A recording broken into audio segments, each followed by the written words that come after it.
Hello dreamers. So this past week I've been having a lot of precognitive dreams. They are dreams that appear to predict the future. So I'll give you an example of one of the precognitive dreams I've had this past week. So it was a few days ago and I was sleeping, and when I was waking up I had this really clear dream. So when you're waking up, it's called the Hypnopompic State, and this is the state when you're going from your REM sleep and then you move out and you're about to wake up. A lot of interesting phenomena can happen in the hypnopompic state. So as I was waking up through the hypnopompic state, I had a very clear dream of my partner and I down on the beach with a new drone, a new video drone that we got as a gift recently. And my partner was at controls of the drone and he was controlling it. It was very windy down on the beach. And I kept saying, "It's too windy, I think it's too windy to fly this drone right now."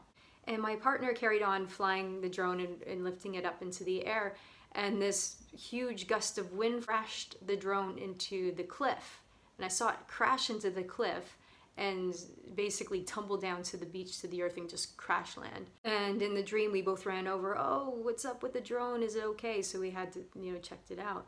And then I woke up. Now at the time I was away for a couple of nights, so in the mornings I call my partner up and see how he's doing. So that particular morning after the dream, an hour later, I called my partner. "Good morning, how's it going? How's your morning been?"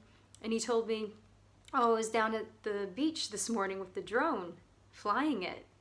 And I said, "No way, I had a dream just like literally an hour ago that you're flying the drone and a big gust of wind flew it into a cliff and it crashed."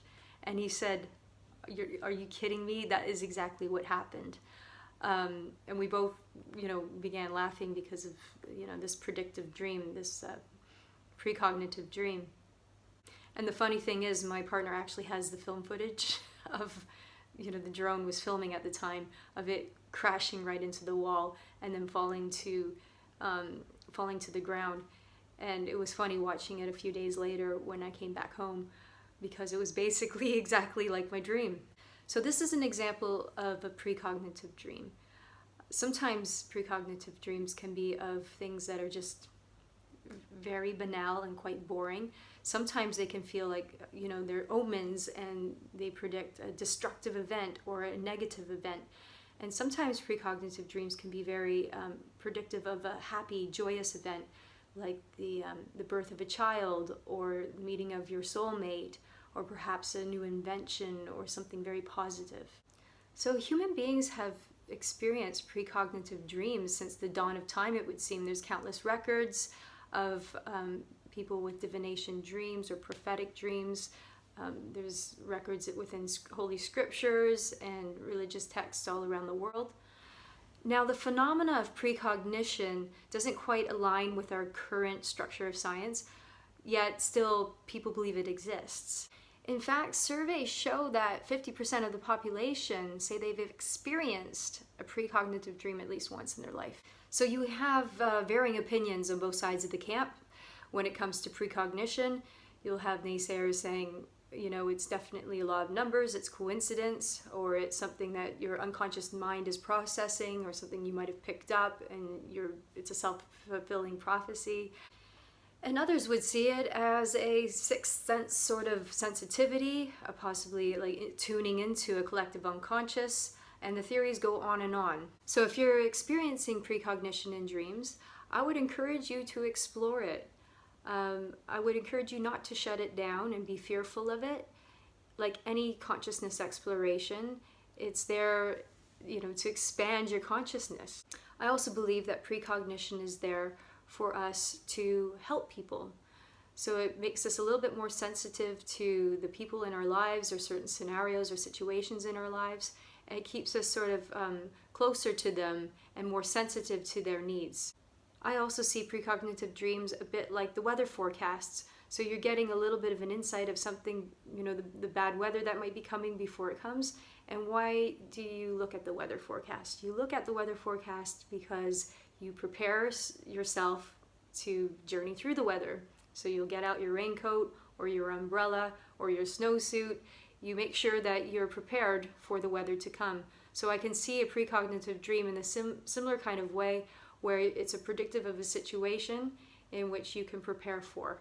Now, one thing I try to guide people with when it comes to precognitive dreams is the fear factor and the superstition factor. So if you are having precognitive dreams, don't get freaked out. Don't get spooked out. Don't see it as a negative or an anxiety thing. If you find that you get anxious and you're becoming superstitious, these are not helpful realms for you to be in. So make sure that you ground yourself and you see it as an opportunity to prepare. You see it as an opportunity to be close to the people that might need you at this time. The last thing you want to do is run to your friend and say, I had a terrible dream about you in a car accident. You know, there's time and place. So if you feel that you are having precognitive dreams and they do play themselves out, don't get caught up in the fear factor. Now, it's really difficult to figure out if you've actually had a precognitive dream. Usually we realize we've had a precognitive dream after the event has happened in our waking reality. But there are a few ways in which you can sort of navigate whether or not, upon waking, if your dream is in fact precognitive. Some precognitive dreams, the dreamer will know as it's happening that this is some kind of insight or this is a knowing. And with these sort of precognitive dreams, where you're having the dream and you know right within the dream that this is a prediction of the future, these dreams play out themselves in a very specific kind of way. Now, these dreams usually are ultra vivid, and sometimes they can be lucid. These dreams have a very strong energetic and emotive content to them, so they feel very different from just a regular banal dream. These dreams also, you have within you a deep knowing that this is going to actually happen.